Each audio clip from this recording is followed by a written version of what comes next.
Hi గారు, welcome to our channel. ప్రస్తుతం మనతో పాటు దాము బాలాజీ గారు సీనియర్ జర్నలిస్ట్ ఉన్నారు. వారితో ఒకసారి మాట్లాడదాం. సార్ నమస్కారం. సార్, పాకిస్తాన్ మరోసారి యుద్ధానికి కాలు దూకుతున్నట్టుగా కనిపిస్తుంది సార్. ముఖ్యంగా ఆసిఫ్ మునీర్ ఆయన వ్యాఖ్యలు, ఆయన వ్యవహార శైలి చూస్తుంటే అంటే చర్చలేమి ఉండవు, యుద్ధమే అన్నట్టుగా కూడా మాట్లాడుతున్నారు. మరి ఏం ప్లాన్ చేస్తున్నారు వీళ్ళు? ఆసిఫ్ మునీర్ రీసెంట్ గా కూడా ఒక ప్రెస్ మీట్ పెట్టి మాట్లాడడం జరిగింది. ఆయన ఏం మాట్లాడుతున్నారు, మరి దీనికి ఇండియా ఎటువంటి కౌంటర్ ఇచ్చే అవకాశం ఉంది సార్? మళ్ళీ అసీం మునీర్ రంగంలోకి వచ్చాడు. మామూలుగా మనకి అసీం మునీర్ అంటే పాకిస్తాన్ ఆర్మీ చీఫ్, అతను మార్షల్ అనే బిరుదు కూడా ఇచ్చారు. 60 ఏళ్ల తర్వాత పాకిస్తాన్లో మార్షల్ బిరుదు వచ్చిన వ్యక్తి అనమాట ఈయన.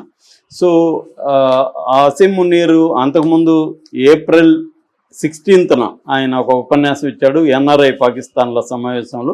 అందులో ఆయన కాశ్మీర్ని జోగులర్ వెయిన్ అంటే ఒక జీవనాడి అనుకోవచ్చు, జీవనాడిని పాకిస్తాన్కి జీవనాడి జోగులర్ వెయిన్ కాశ్మీర్ అని, తర్వాత 2 నేషన్స్ థియరీ, హిందూ ముస్లింలు అన్ని విషయాల్లో కూడా వేరువేరని, వాళ్ళు కలవడం అసాధ్యమని ఇలాగా ఆయన మాట్లాడాడు. ఆయన 16 మాట్లాడితే 22 6 రోజులకి పహల్గామ్ అటాక్ జరిగింది. దానికి ఒక కోడ్ అని కూడా అంటున్నారు. ఆయన మాట్లాడినాక ఇక్కడ ఉన్న టెర్రరిస్టులకి అది కోడ్గా భావించి చేయాలన్న ఒక ప్లాన్ ముందుగానే ఉందని కూడా అంటున్నారు. ఏదేమైనా ఆయన రెచ్చగొట్టింది ఆయనే. అసలు ఇండియా పాకిస్తాన్కి వారికి కారణమే ఈ అసీం మునీర్. అలాంటి వ్యక్తి యుద్ధం జరిగేటప్పుడు ఎక్కడ కనబడలేదు, తర్వాత కూడా ఎక్కడా లేదు. ఇప్పుడు సడన్గా మళ్ళీ మొన్న ఒక 29న వర్చువల్ మీటింగ్ అడ్రస్ చేశాడు.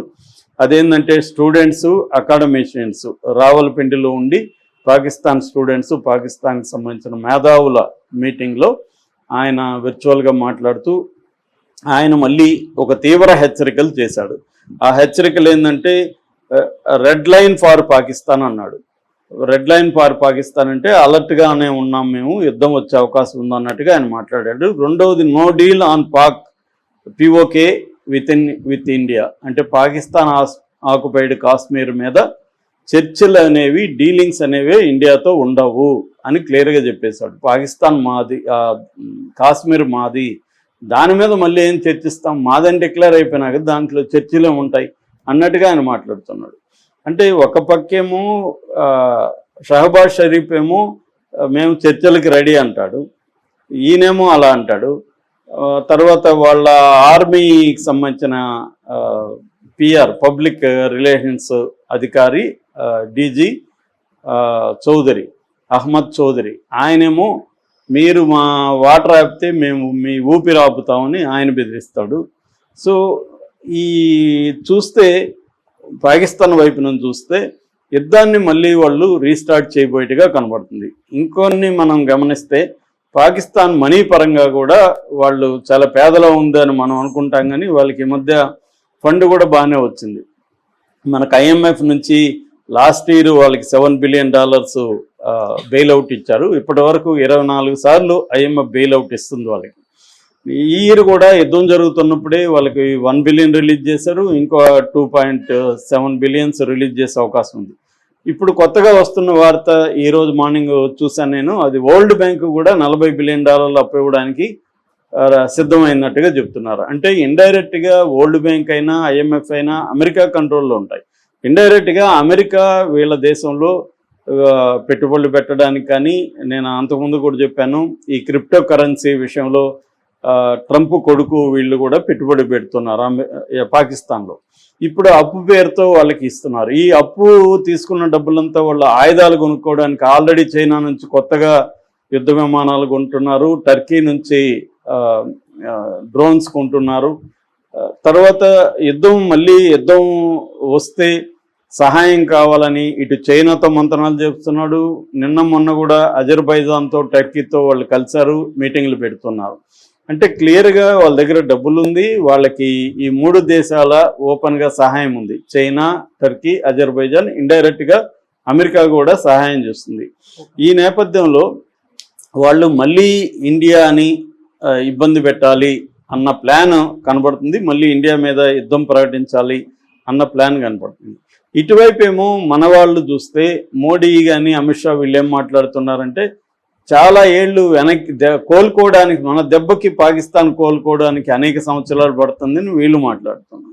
కానీ అది బిలీవబుల్గా లేదు. మన వాళ్ళు మాట్లాడేది బిలీవబుల్ లేదు. వాళ్ళు అంత దెబ్బతిని ఉంటే వాళ్ళు అలా మాట్లాడరు కదా, వాళ్ళు మాట్లాడరు. వాళ్ళ చేతలు చూసినా కూడా వాళ్ళు చాలా స్ట్రాంగ్గా గట్టిగా ఉన్నారు. డబ్బులు ఉన్నాయి, అమెరికా హెల్ప్ ఉంది, చైనా హెల్ప్ ఉంది.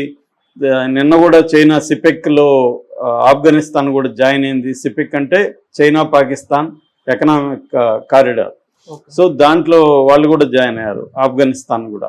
అలాగా అంటే చైనా పెట్టుబడులు పాకిస్తాన్లో ఒక $70 బిలియన్ పెట్టుబడి పెట్టింది, ఒక $30 బిలియన్ అప్పిచ్చింది పాకిస్తాన్కి. అంటే $100 బిలియన్ పెట్టుబడి చైనా పెట్టింది. చైనా మొత్తం వాళ్ళ టోటల్ ఈ డిఫెన్స్కి సంబంధించిన ఆయుధాలు అన్నిట్లో అన్ని రకాల ఎక్విప్మెంట్లో కూడా 80% చైనానే అందిస్తుంది.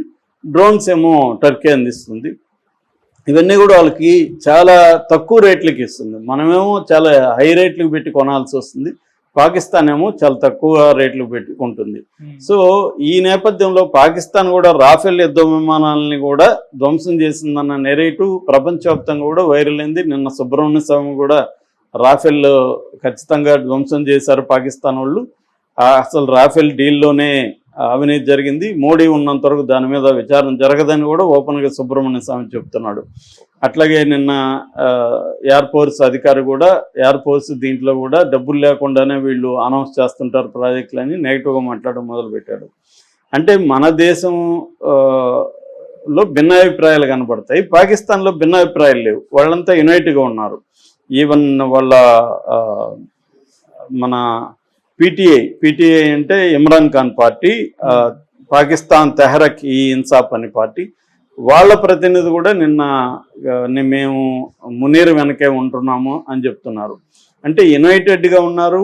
మునీర్ లీడ్ చేస్తున్నాడు, డబ్బులు వస్తున్నాయి, ఎకనామిక్గా వాళ్ళకి ఇబ్బందులు ఉన్నప్పటికీ కూడా యుద్ధానికి డబ్బులు బడ్జెట్లో పెంచుదామనే ప్లాన్ కనబడుతూ ఉంది. డిఫెన్స్ బడ్జెట్ పెరుగుతుంది, దాదాపు 17% డిఫెన్స్ బడ్జెట్ పెంచుతున్నట్టుగా చెప్తున్నారు. సో ఈ రకంగా అన్ని రకాలుగా వాళ్ళు యుద్ధానికి రెడీ అవుతున్నారు.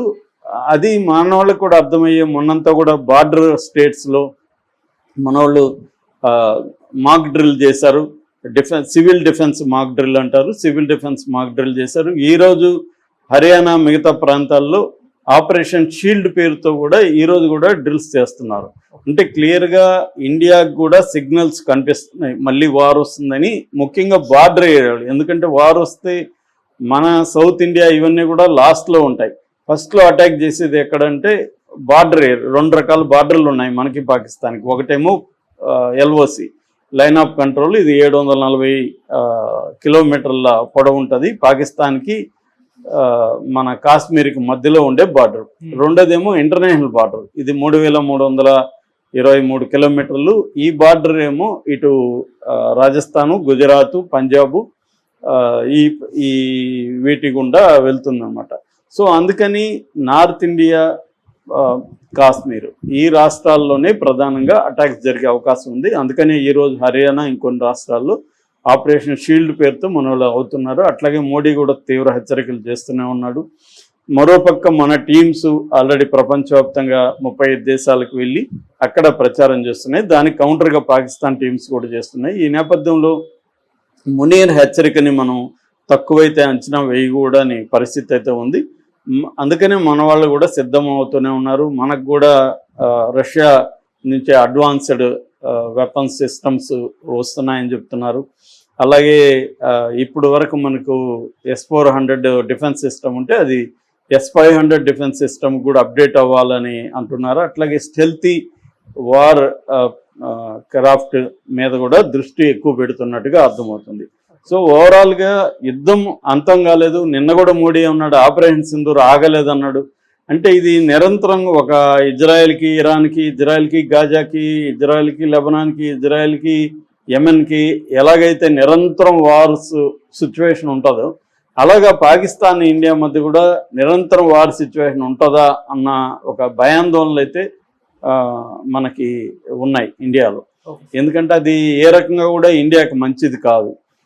నిరంతరం యుద్ధ పరిస్థితి ఉండడం అంటే అనిశ్చితి ఉంటుంది. మనకు పెట్టుబడులు ఆగిపోతాయి. మన ఎకనామీ ఆల్రెడీ 4th వెళ్ళింది, మొన్న 3rd వెళ్ళింది.